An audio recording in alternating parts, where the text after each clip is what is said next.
What up, junkies? We're running a little late here. That's on me. I apologize.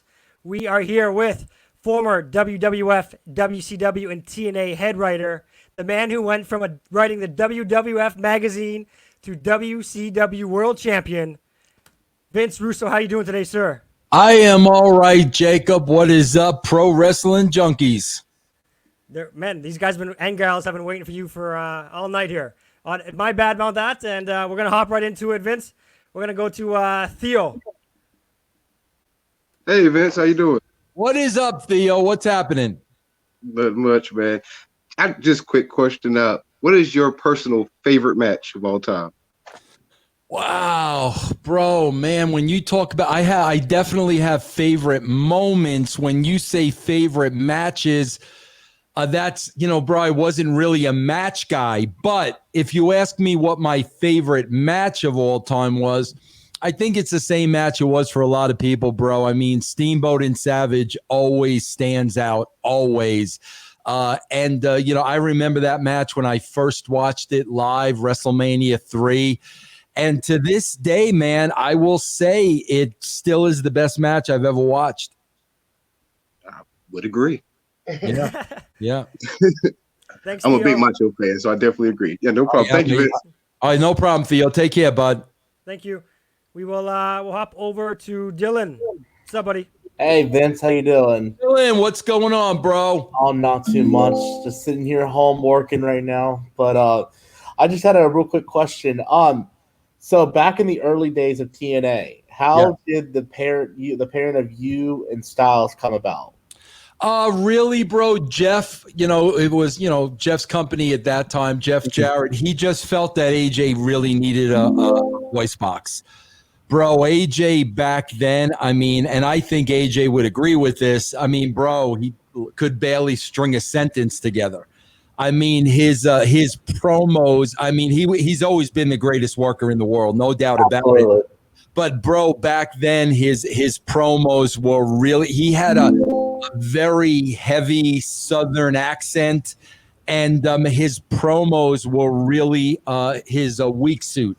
So Jeff wanted me to just step in there for a little while to, kind of help him, with promos and get his story and character over a little bit. And I was happy to do it, man. I love AJ to this day, man. He's a stand-up human being. But, man, back then, bro, his promos were not what they are today. Wow.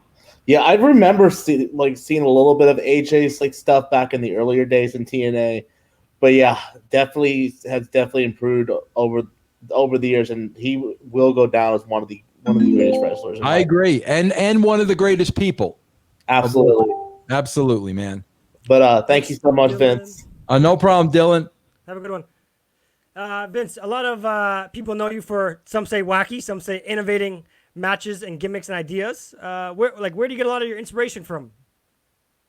Oh man, I'm a TV junkie. I'm an entertainment junkie. I'm a music junkie. I'm always looking for creative stuff, bro. I'm always looking for different stuff. And that's the thing, man. When I was writing wrestling, bro, I didn't want to repeat what we saw a million times before. If we saw it, we saw it. I always wanted to try something new, but I get inspiration, man, from all over the place. Awesome. We'll say hi to Dennis. What's up, buddy? Hey guys, how's it going? Vince, how you doing? What's up, Dennis? Not too much. So my question is you were responsible for a lot of controversial angles during the Attitude Era and the late stages of WCW. Is there any angle that you would say that looking back on it that maybe you wish you didn't do? Yeah, bro. Bro, I did the Undertaker symbol gimmick, and bro, let's face it, the symbol was a cross. There was no question about it. Bro, at that time, I was not a Christian. I am a Christian now, so I look at that very, very differently. Bro, two things I wouldn't have done. Because I am a Christian, I would not do that today. But also, bro, and I've said this a million times, and this is my biggest regret in the wrestling business, the old JR Oklahoma gimmick. Bro, listen, that was my idea. You can't put the heat on Ed Ferrara. Ed Ferrara was the actor in a play. I was the writer of the show. I wrote the character in. Bro, at that time, we were in the middle of a war. So, like, anything went. I swear to you, I never meant it personally at JR. I love JR. I've never had heat with JR. I respect JR to this day. It was just, we were in a ratings war. We thought it was funny. I've apologized to JR for it a million times. Definitely regret that. Gotcha. Hey, Vince, thanks for your time, man. All right, bud. Take care, man. Thanks, Dennis. We'll say hi to Albert. Oh, Albert in the Dodgers jersey. Hey, how's it going? Albert, what's going on? Albert, Hey. Listen, Albert, I'm a Giants fan, but I got to tell you something, Albert. Every year I say, bro, this has got to be the year the Dodgers win the World Series. This has got to be. I have said that for the last 5 years. Bro, they got to bring the big one home, Albert. I remember in 2017 you said we should riot if they don't win. I mean, come on, bro. Seriously, like, my God, bro, they got to win the big one. Well, I wore this to kind of troll you a little bit. I know you're a Giants fan, man. Hey, bro, I got to tell you, it back in the old days, bro, I was like that. Today, I really appreciate good baseball. Bro, I love watching the Dodgers play. I love watching that lineup up and down. But it's like, man, bro, you guys got to win the World Series with these teams, bro. No, I agree. I mean, I was telling somebody the way they've been playing, if this team makes the postseason, that there should be no reason they can't win the whole thing. They have to, bro. They have to. I guess my question, how do you feel about the current state of baseball then? A little bit of a curveball question there. Well, bro, listen, I am an avid baseball fan. So, bro, I would have taken anything. So I am very happy that baseball is on TV right now. Obviously, it's not in the form that we all wish it was in, but I am very, very, very grateful that baseball is on TV right now. All right, cool. Thank you for your time. All right, Thanks, Albert. Take care, my friend. We will we'll go over to Eddie. Hey, Vince, how you doing, man? Eddie, what's going on, man? Pretty good. Hey, man, I got to share my first memory of you, man. It was a Saturday morning TV show. I think it was Todd Pettengill, and you came out on a rant to Vince McMahon. You were like, you got Michael P.S. Hayes over here being played by Doc Hendricks or vice versa. That was my first memory of you. That was a long time ago, though. Yeah, bro, I remember that. I swear to God, bro, the day before, that show aired very early in the morning on Saturday. Friday afternoon, bro, very late in the day on Friday, I had a meeting with Vince McMahon about the magazine. And during the course of that meeting, I basically said to him, bro, to be honest with you, that show Live Wire is the shits. And I swear to God, bro, he looked at me and he said, oh, you think you could do better? So, bro, like being from New York, I mean, he put me on the spot. And I was like, yeah, I could do better. He said, fine, show up tomorrow morning, 8 o'clock at the TV studio. And, bro, the next morning, I got up. I went down to the TV studio. We did not rehearse anything. We did not go over anything. That was a live shot, and that's how that came about, man. Yeah, I remember that. Hey, man, one more thing, man. How ready were you to kick John Rocker's ass, man? Bro, I was ready. I was ready to kick John Rocker's ass, bro. I remember that. Talking smack about us New Yorkers, bro, I wasn't going to stand for that nonsense. Hey, Vince, I appreciate your time, man, and God bless you. Glad you found Christ, man, and take care, man. You too, Eddie. Take care, man. Thanks, Eddie. Vince, I got a question from somebody who doesn't want to pop in on video. He is asking, where is it here? What kind of politics were you dealing with leading up to your blowout with Jarrett and Hogan? Oh, is he talking about WCW? Yes, I believe so. Yeah, bro. I had a target on my back, bro, and I knew what was going on. Bro, this is what it really came down to. I knew for the future of WCW And for the health of that company, I knew I had to start pushing the mid-card and creating new stars. I knew I had to do that for business reasons. Well, bro, paranoia runs rampant in professional wrestling, and the older guard looked at that as me trying to put them out to pasture. Bro, I wasn't trying to put anybody out to pasture.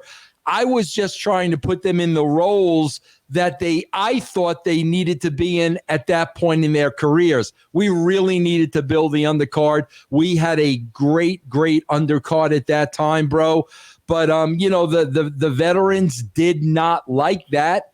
And they got in the year of management, and the rest is history. All right, we'll go say hi to Sarah. Hi, Vince. Sarah, what's up? I'm bringing up a possible sore subject here. I want to talk about the Brawl for All. Okay.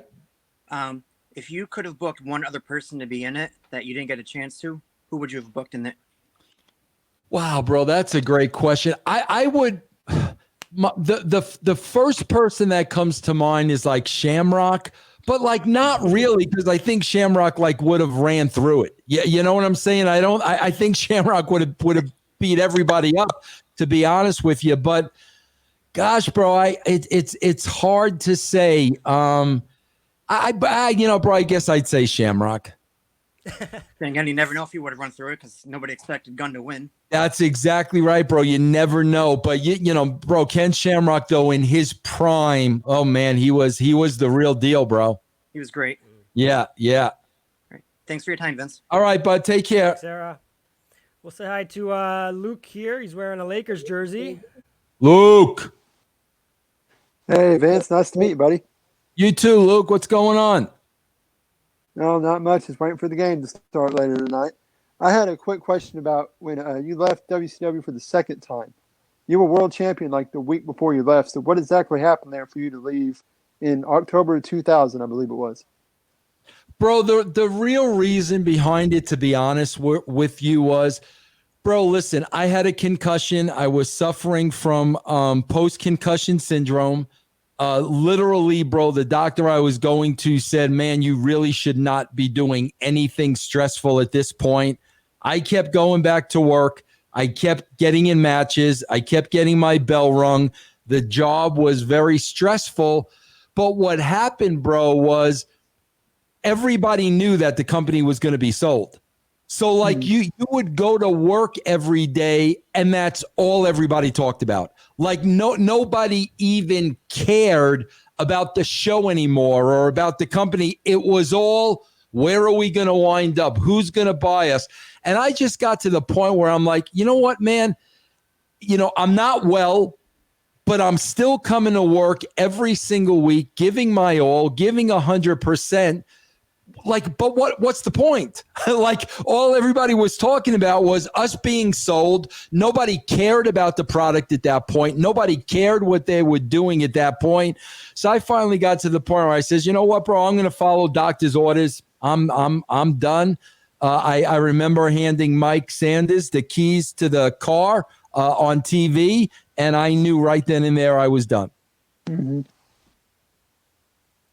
Oh, I think that makes a lot of sense. It's like you were putting in work and nobody was giving you credit for it. So it wasn't even the credit. I didn't even want the credit. It wasn't even the credit. But, at that point, there was just no point to working hard and busting your ass anymore. There was just no point to it because everybody knew it was over.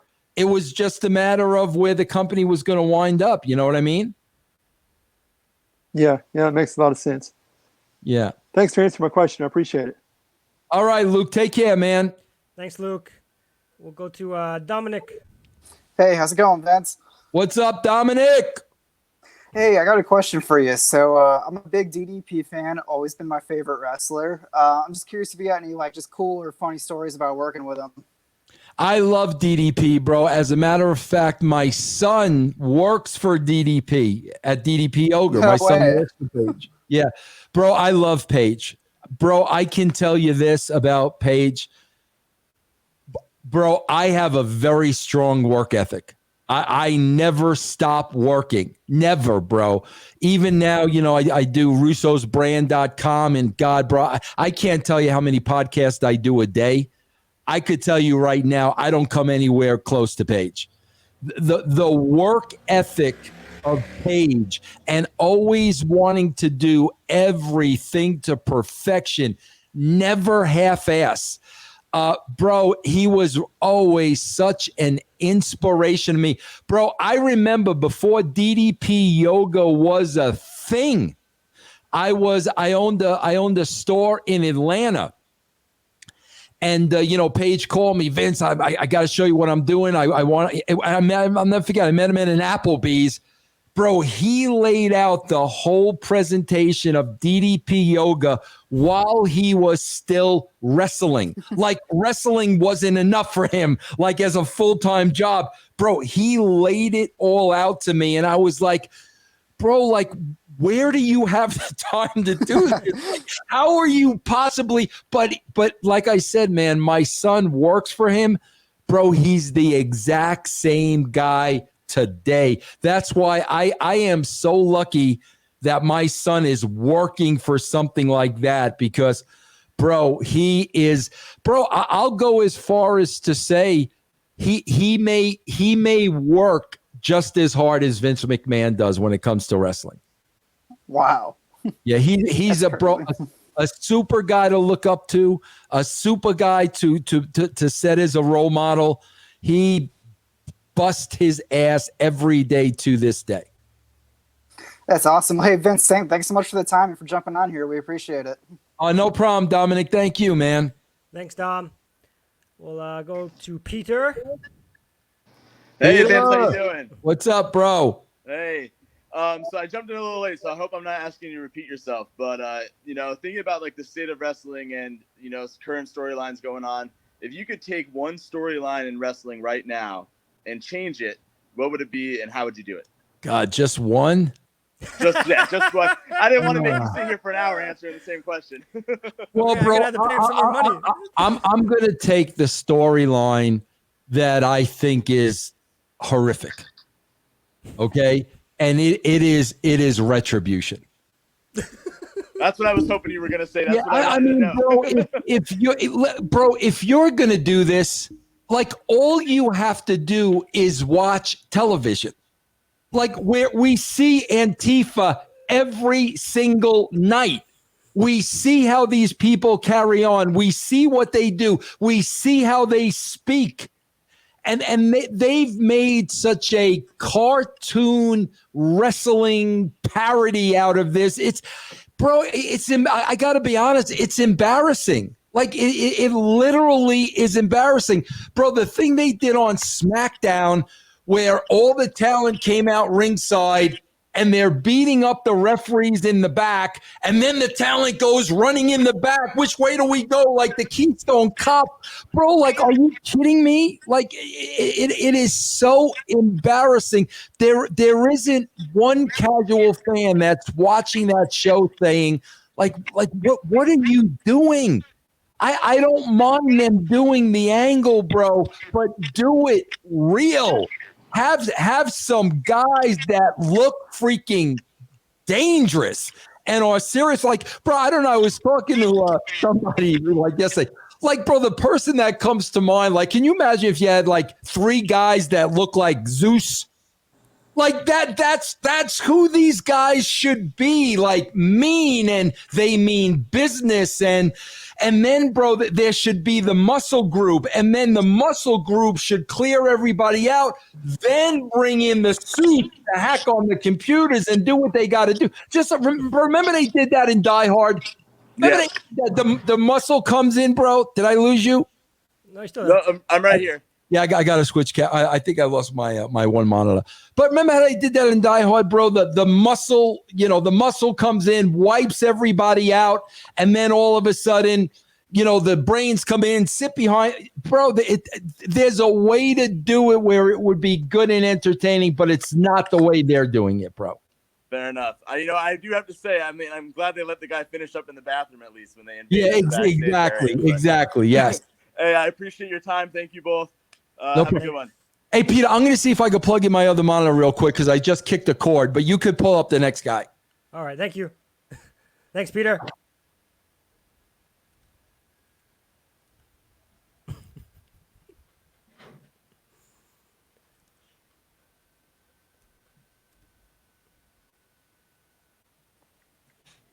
What's up, Sherm? Hey, what's up? Can I ask or should I'll just wait? Just wait a second. All right, I can do that. Sorry, I'm just I got.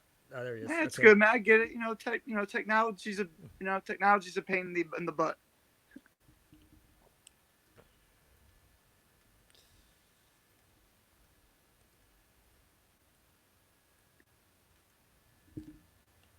All right, can you guys hear me? Yep. Mm-hmm. Yeah, Okay, bro, I hear you. I don't know what happened to my other monitor. I must have kicked something underneath, but at least I got this one so you guys can see me and hear me. It's we got this gentleman and we got two more, Russo. No problem. Let's do it. All right, Sherm. All right, man. So, all right. So my question for you is, like this is something that people have been saying a lot, but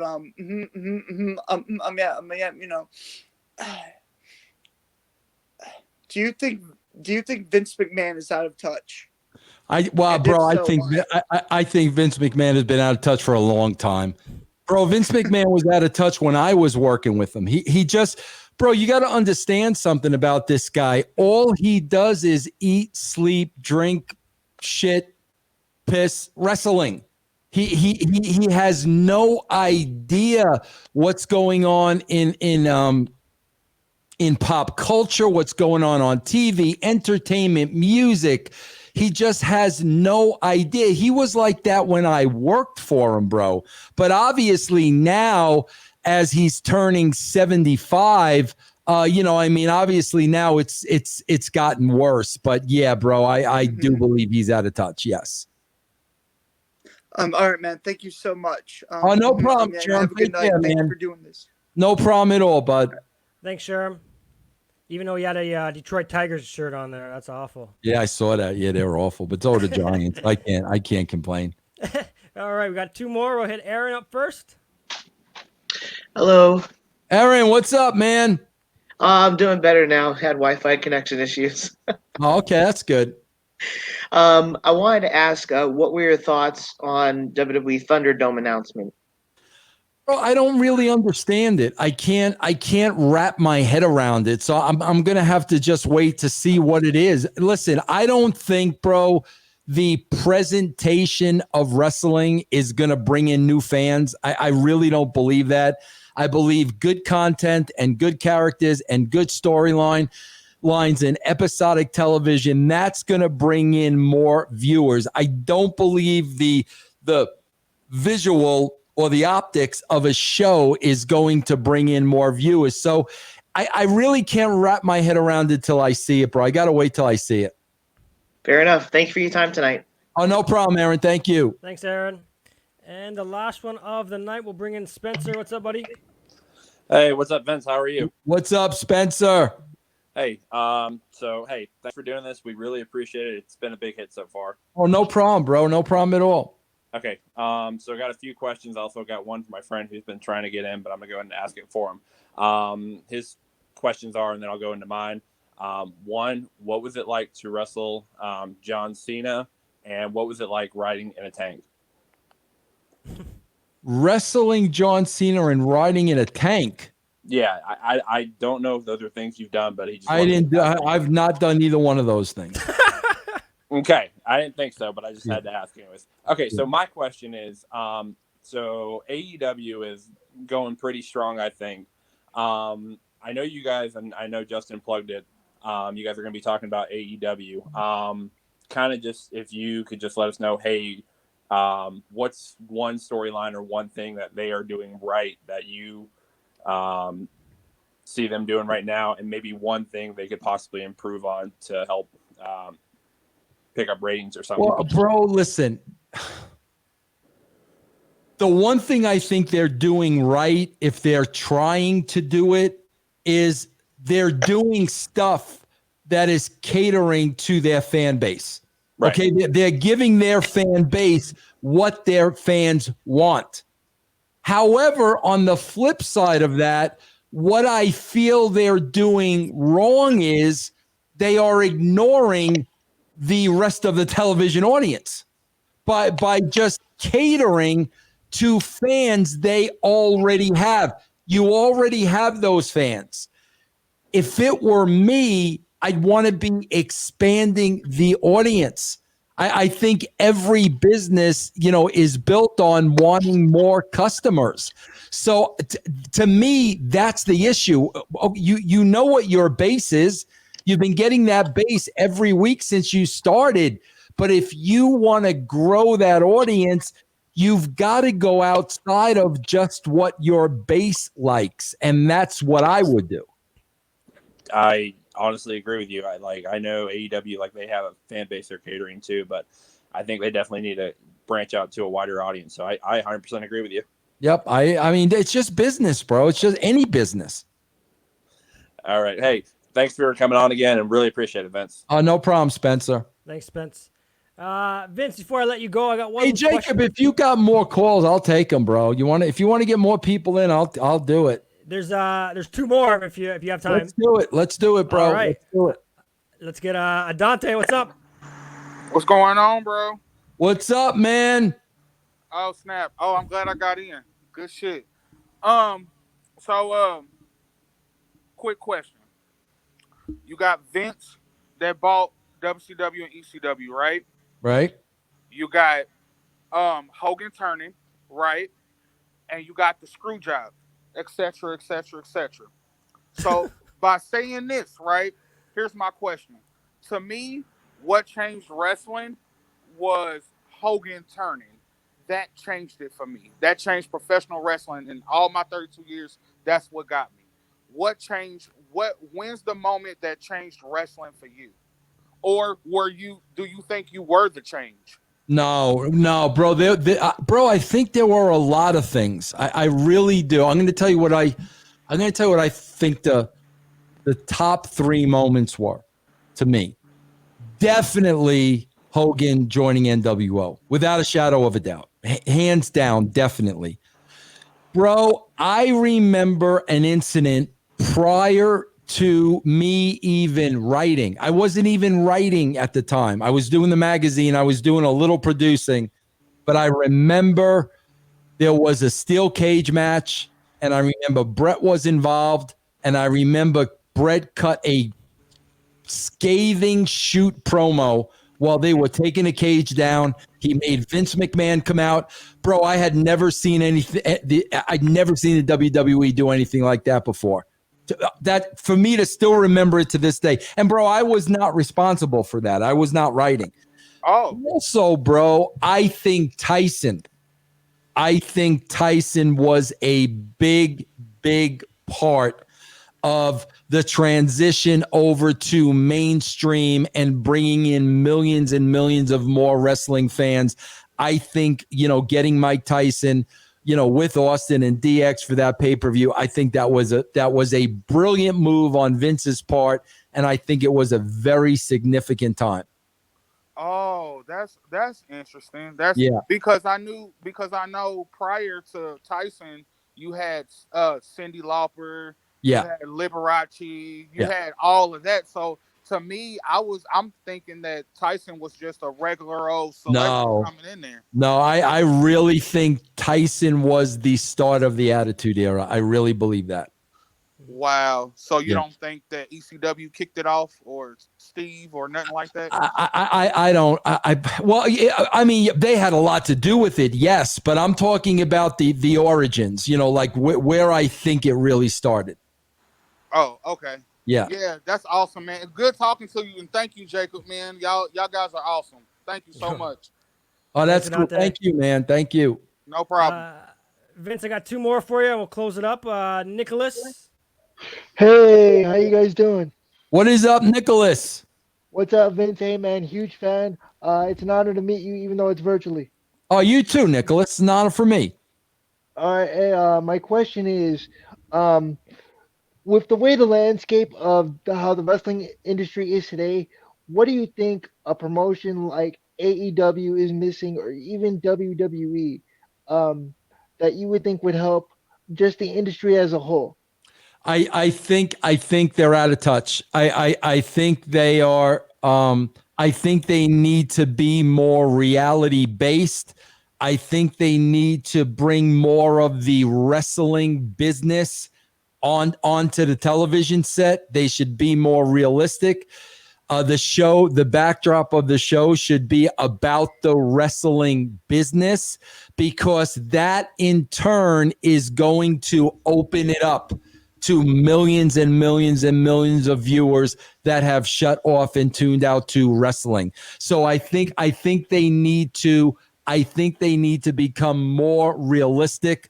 I think they need to be a smarter product and just quit dumbing it down with 70s, 80s wrestling that is just passe. I just think they need to become more sophisticated. Could you give an example? Like, say for AEW, for instance, it's the hottest thing in the wrestling industry right now for the past year. Could you give like an example of what Well, you're bro, saying? it's the hottest thing to their fans. Nobody else knows about it. So it's the hottest thing to 700,000, 750,000, 800,000 people that watch it. It's the hottest thing to them. The rest of the world don't even know about it. So if I'm writing that show, I'm starting with, Cody Rhodes, who is a vice president of the company, or, whatever his role is, a CEO or vice president. I'm starting right there with, the other talent questioning, bro, why are you putting yourself on TV? Why are you the champion? Why are you going over every single week? I mean, that's literally what I'm starting with. The realities of the wrestling business. Listen, there are people that love it. I don't want to see acrobatics in wrestling. I don't want to see one guy dive and 12 guys fall over like bowling pins. Bro, that's stupid to me. And it's stupid to a lot of other people like me. I just wish the product would become more sophisticated, smarter, and deal a little bit more in reality. All right, I can understand that. All right, Vince, hey, thank you for your contributions to the business, and it was an honor to speak with you, sir. You too, Nicholas. Thank you very much, man. God Thanks, Nick. bless. You too, bud. And we'll hit our last one. Thank you for staying a little late tonight, Vince. We'll hit Michael Oliver. Hey Vince, how you doing? All right, Michael, what's going on, man? I appreciate it for coming on with us. No And I problem. love man. No I love problem. everything you do. You've done for the wrestling. I know a lot of people don't share that same feeling I have. But what young star that's out right now do you think has the it factor that can go on? Like, I'm a big Adam Cole and Aleister Black fan. What young star do you think has the it factor? Well, what do you mean by young though, bro? Like, Well, it's not really well known outside of, I watch New Japan and all that stuff, but like WWE fans may not really know, because they're kind of I would sheltered. have to say, bro, because listen, there's a lot of guys I love. I love Bray. I love Drew. I love Elias. There's a lot of people I really, really enjoy. The one kid, who's not well known yet, but I think's got a phenomenal future. And I do like Aleister Black, but the booking has killed him. He's got Yes, nothing. very much so. He's got nothing to do with that. That's not his fault. I love Cross, man, on NXT. I had the opportunity to meet him, man, many, many years ago, and I could just tell the questions he was asking, the way he was carrying himself, the respect. I knew this guy was going to go very, very far in the wrestling business, and I think this guy's going to be a mega, mega, mega star in the years to come. All right, man. Thanks a lot. Thanks so much for your time, man. Oh, you're welcome, Michael. Thank you, man. Thanks, All right, Michael. Man. Yep. Vince, I got one last question for you. What, out of all the cinematic matches so far, which ones do you wish you had your hands on? that they've already done. Well, here, I'll make it a two-part question. Which one have they already done that you wish you had your hands on, and which is one that you think maybe some kind of gimmick that you'd come up with for a cinematic match?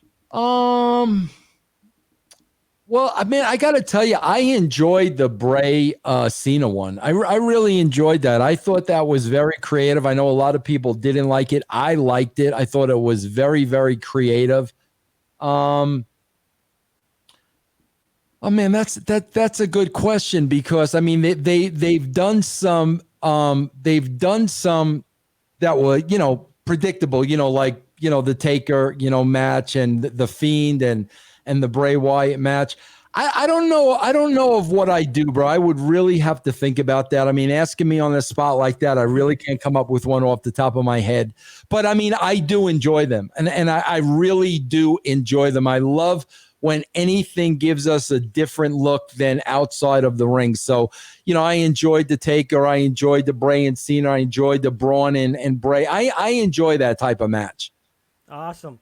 And well, first, thank you so much for joining us tonight. And besides for that wonderful coffee to your right there, where else can everybody find you and all that kind of stuff? You guys can find me. Please check out my podcast, guys. Please, we it's great, man. We've got a lot of talent on there, and they all have their own shows. You can go to Russo's Brand, like the hat says. See the hat? russosbrand.com and patreon.com/Russo TWC. Those are the two places you can find me. Thank you. Everybody have a great night.